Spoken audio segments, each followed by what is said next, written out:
Randy Yellows, vous qui êtes le représentant des Républicains américains en France, est-ce que vous diriez que finalement ce ne sont même plus deux Amériques qui se font face, mais deux Amériques qui sont dos à dos, qui ne se regardent même plus? Honnêtement, j'aimerais pas avoir cette image et le Parti républicain n'aimerait pas avoir cette image. Il faut regarder en face qu'est-ce qui s'est passé. Il y avait deux lois différentes qui ont été prévues par rapport au comptage des voix.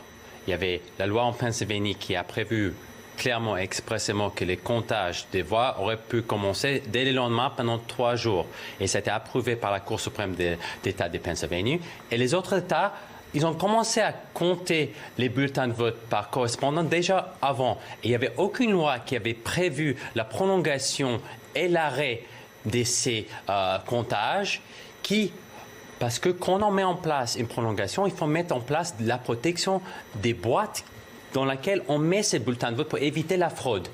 Aujourd'hui, on a des boîtes dispensées sur l'ensemble du territoire dans un État qui ne sont pas protégées et toute personne peut mettre un bulletin de vote supplémentaire dedans et ça crée une situation de fraude qui peut exister. Et c'est ça qui peut créer une irrégularité.